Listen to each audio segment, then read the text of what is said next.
every draft has kind of a life of its own to a certain extent. When you really sit and watch it, you see how there's a run. There's always a run on tackles. There's always a run on QBs. There's always a run on wide receivers. So when you look at a couple of those positions, I think you got to be able, in this pass-happy era of football, you got to be able to get after the QB, people that can help your QB, or get a QB. one of those three things. And at Miami, we don't have a QB going into the draft this year. We have some people that could help the QB as far as your DJ Dallases, your Jeff Thomases, your KJ Osbornes. But I'm going to go with John Garvin because his edge rushing ability has kind of started to really take a nice climb up on NFLDraft.com, NFL Prospects, like all the websites that I use for my draft prospect breakdown series. They're really jumping him up to late fourth, early fifth round defensive end prospect. So I'm going to go with John Garvin. Originally, I always thought it was going to be DJ Dallas because of his intangibles. Off the field, he's so focused. He's a good program guy. He's a good organization guy. And NFL teams love that. If they're going to spend a late round draft pick on you, they don't want you to be a headache problem off the football field. DJ Dallas won't be that guy. But you talk about being able to get after the QB, John Garvin. So I'm going with John Garvin. I'm going to say late fourth, early fifth. And I'm going to say he's either going to the Eagles. They need help at defensive end. I could see him being a Kansas City Chief as a strong side 3-4 linebacker for them, being able to rush against right tackles. If I were to give a third team, maybe the Buccaneers. I'd say the Buccaneers. They need a little bit of help in the depth of edge rush. Because you got to think, when it comes to the NFL draft, you have people who are on contracts coming up. Who can I get as a cheaper, similar type player? The NFL draft is like recruiting, but it's not because there's actual money involved with what they do. So the picks aren't always just the best player. The pick isn't always what we need. It's kind of like who can fit what we need now and later financially, especially in those late rounds. I was super happy to see Tua go to the Dolphins. I'm not a Dolphin fan. I'm a Baltimore Ravens fan. Because of Ray Lewis, yes, because of Ray Lewis, yes, that's why. Tua Tagovailoa. I tweeted it out before. I don't know if you saw it or not, but I was like, man, I really hope that they get the right guy. And Tua Tagovailoa is the right guy. Of course you have, but that situation works out perfectly. You have Fitzmagic, the guy that everyone loves in Miami to a certain extent. He can either give you the first half of the season or he can give you the whole season and let Tua sit and get healthy while learning the game at the NFL level. But he's the best QB. People say Joe Burrow. I'm not the biggest Joe Burrow guy in the National Football League, unless his passing coordinator was going to come with him from LSU to wherever he was. Now, if the Panthers were to have drafted Joe Burrow, I would say yes, it might get nasty. it might get pretty scary, but that's not what happened. I think Joe Burrow will go on and have a successful NFL career, but as far as torching everybody all up and down the field like he was at LSU, I don't think that's going to happen with the Bengals. I think Tua Tagovailoa is going to do very, very well if the Miami Dolphins can treat him with the proper, I don't want to say respect, but you have to respect the fact that a hip injury can be so sensitive. It's kind of serious at the same time, so you got to be very careful with hip injuries because they can be career ending. Look at Bo Jackson. You got to be careful with that, and you have a QB there who has experience who can kind of coach him up. And if he out there stinking it up, then you could put Tua in week 8, week 9, or you kind of let him say, hey, this is your red shirt year. We're going to sacrifice this year as far as the digits goes, win-loss record for the betterment of your career moving forward. Yeah, when it comes to Joe Burrow, obviously his receivers were so elite compared to their competition. The passing game coordinator, Joe Brady, as you mentioned, going to the Panthers and what he was able to do with that offense. And to Burrow's defense, the first year at LSU in 2018, he just stepped on campus in the summer, so he had to learn terminology, approach, playbook, get acclimated to campus, the locker room, the teammates, everything right out of the gate, and faced Miami, a good defense, and an SEC schedule hit him in the mouth pretty quickly. And he had a decent season, but it wasn't anything close to just exploding the next season. So minus not the receivers, he'll have NFL caliber receivers. Maybe not this first edition in Cincinnati. They'll have to build around him, but he's going to have that, but not the LSU level receivers versus their competition. And then again, the passing game coordination of Joe Brady and the advantage that he had. So we haven't seen Joe Burrow without that Correct. win the job at Ohio State. So that will be fascinating. I think when it comes to Tua, it was just the risk reward versus the injuries that he's had to endure, and whether, I made this comment. We did a draft show this morning that to compare the grind that Tua had to go through in the SEC with Alabama to what he's going to face in the NFL, basically he would see 4 or 5 games like, and I don't even want to compare it across the board. It's not a direct comparison, but something similar to where almost the entire defense that he's going to face at LSU or Auburn, where 7, 8, 9 of those guys are going to be playing in the NFL. He's facing that type of talent, but he only does that maybe about 4 to 5 times a year versus it's going to be a 17-game schedule. And the guy also was able to come off the field in the third quarter probably 75% of the time, as opposed to he's going to be in there needing to play 3.5 hours on Sunday. Those games are close. And then you have the best of the best players. You got the best of the best coaches. I mean, I don't even know if there's I know there has to be a limit, but it has to, I guess, be within the pay. But, in the college level, you only have a certain amount of real coaches. You got a whole bunch of GAs and QCs and stuff like that. The NFL level, man, you got a guy that's designated for, when he lifts his foot at this time, this play is what happens this percentage of time. I mean, you got everything is super detailed to the highest nth degree, and he had a taste of that with both QBs we're discussing, with Tua and Joe Burrow, playing in the SEC and playing against each other, so for 2 years, one outshined the other each year. But I mean, if you look at, except for this year, Tua didn't play in Alabama in the LSU game this year. He was hurt. It was against Mac Jones. I believe I'll triple check this, but I believe he played that game. I'm really? almost positive Tua played that game. He put up a big game. I'm guessing Auburn, like 4 touchdowns. You're right. It was Auburn that LSU. Tua played it, that Tua did not play in, and then Mac threw like 2 crazy interceptions. I was rewatching a couple of games, and that's where I was like, what is this? That can't be Tua. I mean, he threw like a couple of dumb interceptions, and they missed a field goal, yada, yada, yada.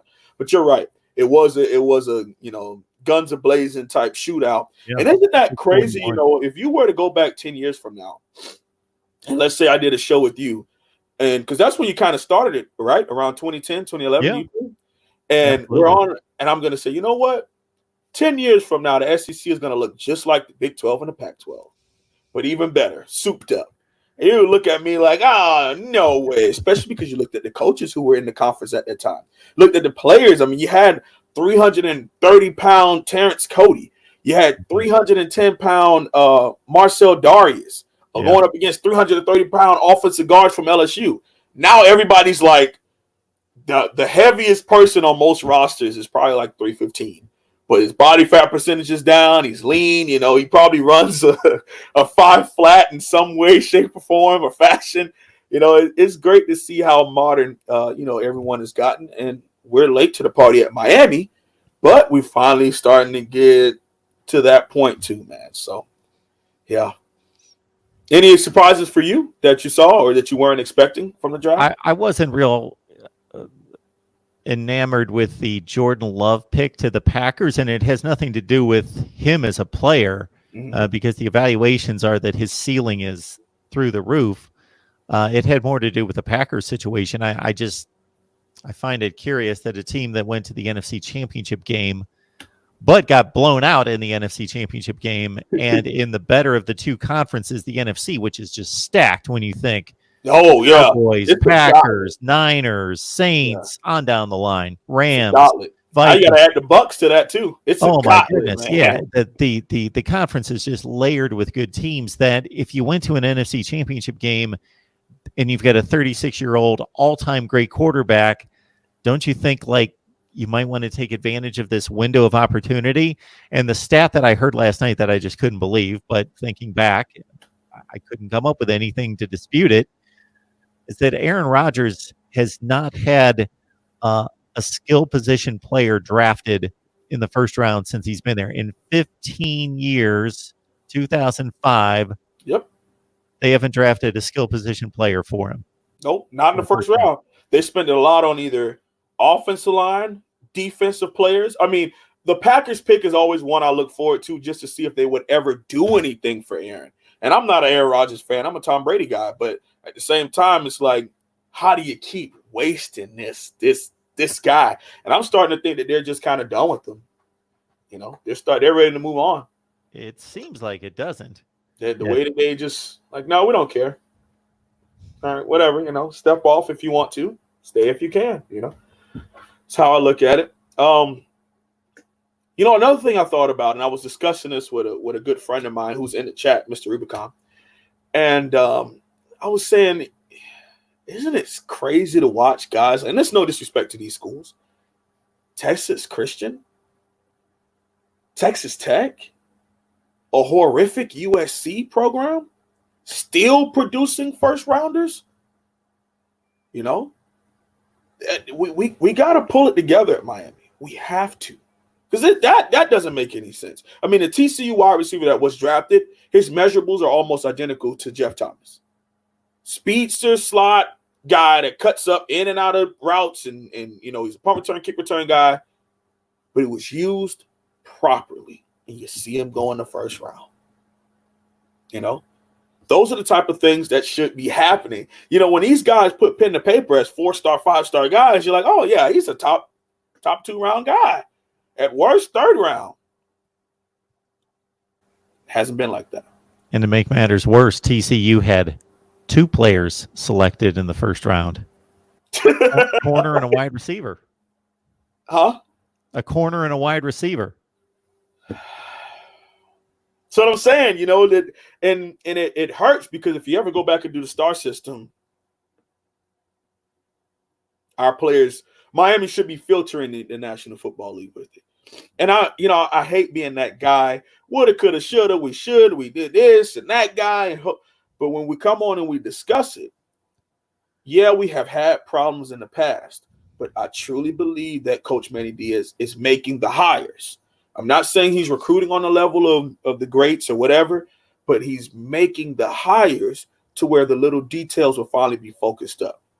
You know, that's my thing. We finally made the scheme switches on both sides. Officially a 4-2-5, officially a spread multiple. Those are things that, like, I'm finally happy to see happen. Now we have to make it a reality. It's something that we, you know, when we write it down or when we implement it into a video game or we put it on pen and paper, it looks great. We have to finally start to see it on the field this upcoming fall, which I'm hoping we have a season. Berge is commenting on Shaq, Pinckney, and Bandy not going drafted. Says it hurts, but that he's predicting that trio will go undrafted. And I want to ask you specifically about Shaq Quarterman and just his style of play.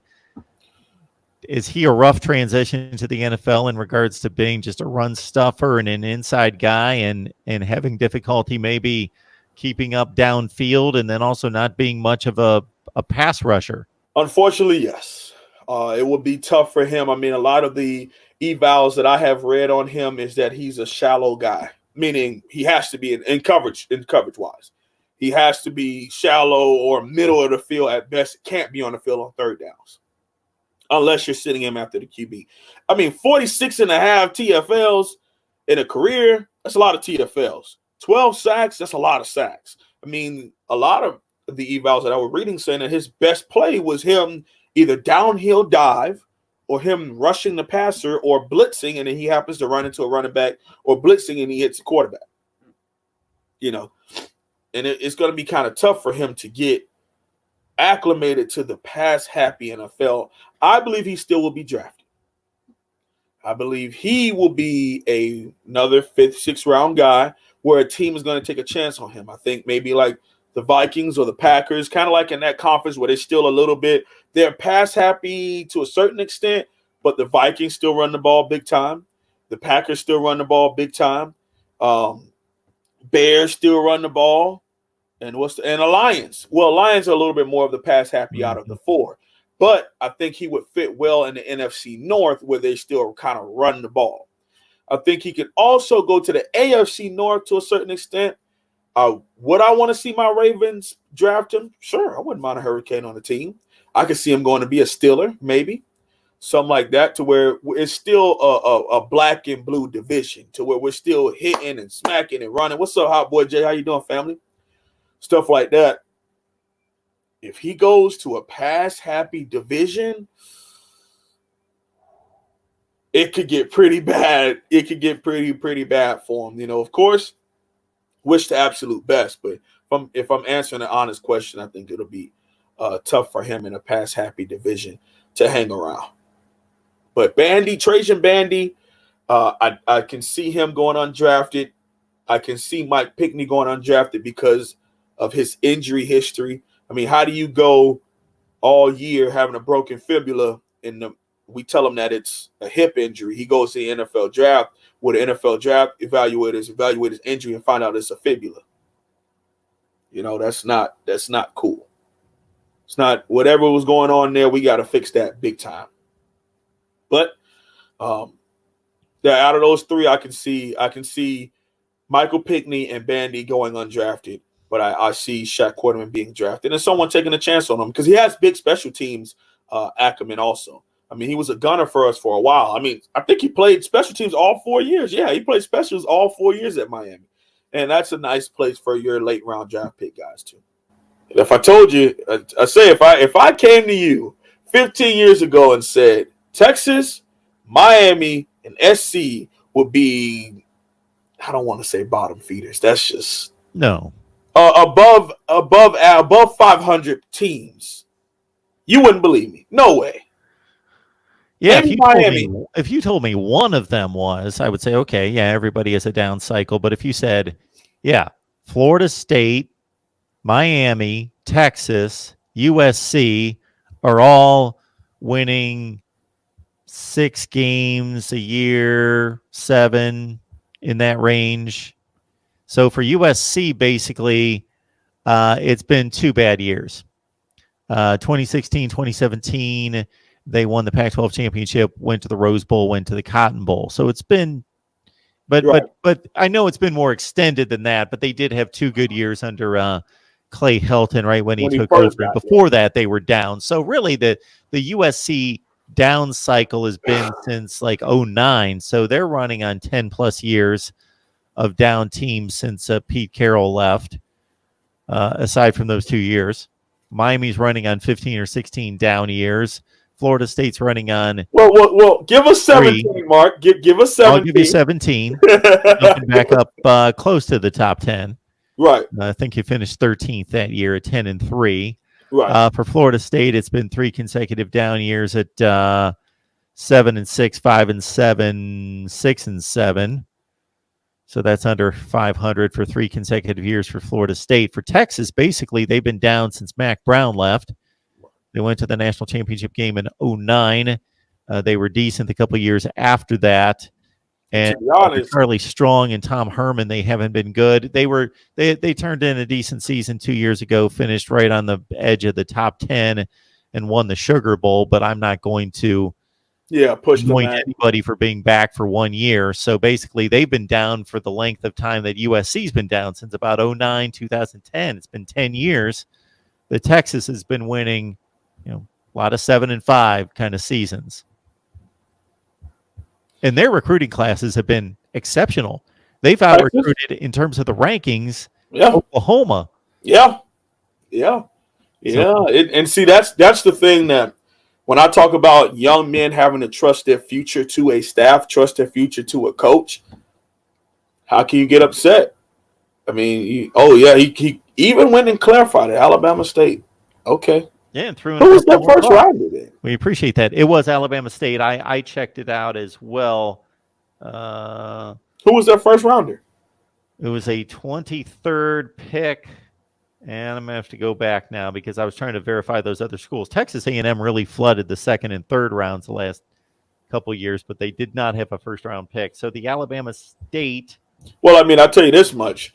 David Njoku, our last first rounder, is doing pretty well in the National Football League for the Browns. So I'm happy about that. Absolutely. Artie Burns, on the other hand, he's had a little shakiness, but that's the tough part of having a number one corner in the National Football League. You know, it's you're going to have some flashes, you're going to have some downfall, but hopefully he can get his feet back under him in the NFC North with the Bears as a number two, because I think they still have Prince Amukamara, correct? I think they still have Prince there. So I think he can go there and be a number two, number three there and probably be able to redo his career. Just like before them, taking credit for stuff is not something I always like to do. But I do say this a lot. Eric Flowers, out of Miami Nolan, originally from Dr. Michael Crop in Miami. I said, this guy is a dog run blocker. Move him inside to guard, and he will be able to change his whole career. I said this back in like 2016 about him when he was a Giant. I was like, if you move him to the inside to guard, he will be able to flourish because he loves to run block. He's a quick setter. So that means he can't jump as far as long setting 3 to 4 steps. He likes, as soon as the ball snaps, take 2 steps, punch you right in your chest. That's guard play. He goes to the Washington Redskins. They move him into guard. This guy gets Pro Bowl votes. Ends up getting a big-time 3-year, $30 million to come home in Miami and play for the Dolphins. Alabama State's Titus Howard. So thanks to Bergie and thanks to BGBPO Football Funk. Don't know still, DeAndre, what that stands for. But anyway, DeAndre, hit me up on Twitter. DM me there. I know that you had contacted me about something. Certainly just go ahead and do that. So anyway, Titus Howard, tackle, Houston Texans, 23rd pick overall, first round 2019. Thanks, man. Appreciate it. Just trying to make a point that Florida State, Texas, Miami are down, and Texas A&M. Texas A&M is not down. They just haven't had a first round pick